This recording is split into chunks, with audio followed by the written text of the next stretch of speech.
So the book is a fantasy. It's about a happy man. It's a fantasy series. Essentially, what had happened is a demonic invasion came. They started attacking the country of Gildan, and these godlike heroes came from the skies and killed all the demons, saved everyone. And the people of Gildan were so happy about it, so enamored by these majestic, mythical figures that always seem to be standing behind the sun to make them look more angelic, that they were like, we worship you. And they essentially made them god kings and god queens in hopes of making a more prosperous, recovering country. And especially in about 2 decades, it just turned into, they just divided the country into different kingdoms with different wants and needs. And this, I haven't decided whether it's an actual thing or it's just kind of what happens to anyone who has a sort of thoughts and feelings, really, and a sort of like a conscience, is that just the voice in the back of your head starts speaking to you about the desire and need for more. And that's essentially what happened with the gods, where they were like, we want more, this isn't enough. And that's why they started a revolution. The people of Gildan started a revolution to get rid of these people that they literally put into power 2 decades ago. And they installed 2 people, the humanoid factions, installed 2 people to become the kings of, one king of one part of the country and a king in the other part of the country, in hopes of making a prosperous and much kinder country. And again, these kings were like, I want more, I need more. And that's the basis of the country and the situation that the main character finds himself in. And the main character, his name is Bray, named after Bray Wyatt, because he's my favourite man in the world, and unfortunately he's gone now. He is the son of 2 gods who are known as the kindest of all the gods.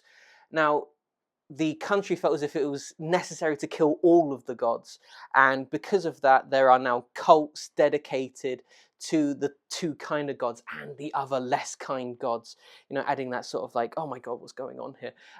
There's so many dangers everywhere situation. And essentially what happened is this King Ren, had decided to tell the people that the kindest god of them all had fallen in love with him. They had a child, which is the main character, and then the god had died in childbirth. Lots of people are unsure about it, but they believe the main character to be a demigod.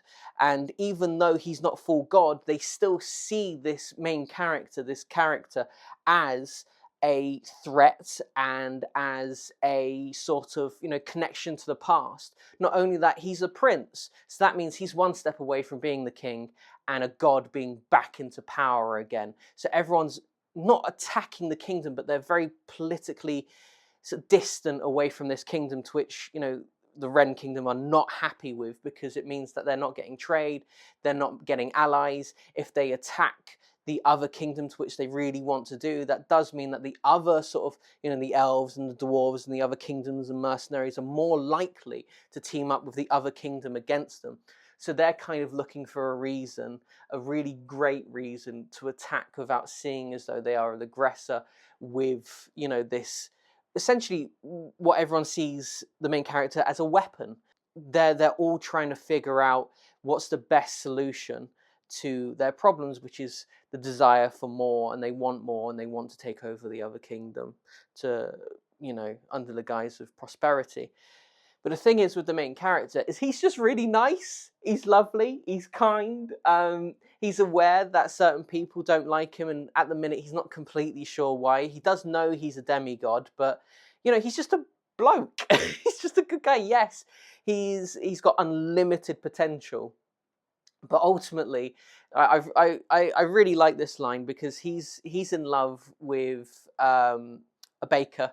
He's just in love with this woman who's a baker, and they're both really nice to each other, and it's very lovely. I've written in that, despite everything that's going on, what he ultimately wants is to be the husband of a baker. That's all he wants. It's filled with like political drama, sort of more lower end drama, but high stakes. And there's going to be a really, really great bit which turns the whole book on its head. I think it's probably looking at about like page 125, page 130. But I'm really loving it. Can you tell? You can tell when I'm really loving it because I can't stop bloody moving. But I'm having a great time, and yeah, I'm just really grateful to my friend for supporting me in this, and hopefully you guys support me as well. I'm probably looking to put the prologue of the book on my Patreon probably sometime next month. So you guys are more than welcome to read it. This is now a really long video, and I only planned this to be quite short. So I just want to say I love you all. Oh, and subscribe, like. Such a professional. Leave in the comments, let me know what you think, and if you're excited, if you'd read it. Tell me what you're reading as well, like in terms of fantasy, because I'm making my way through Game of Thrones again. I need to read, is it Anne McCaffrey, I think?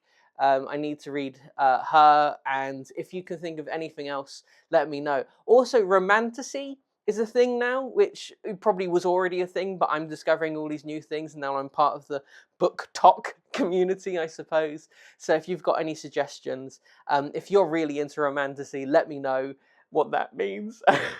And yeah, keep me in the loop. I hope you guys have a really lovely day. Mustache Man is available here. The trailer is available here.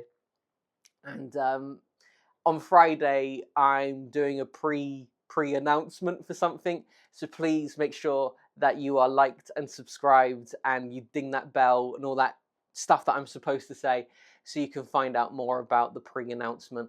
Very exciting. I'm really looking forward to talking to you all about it.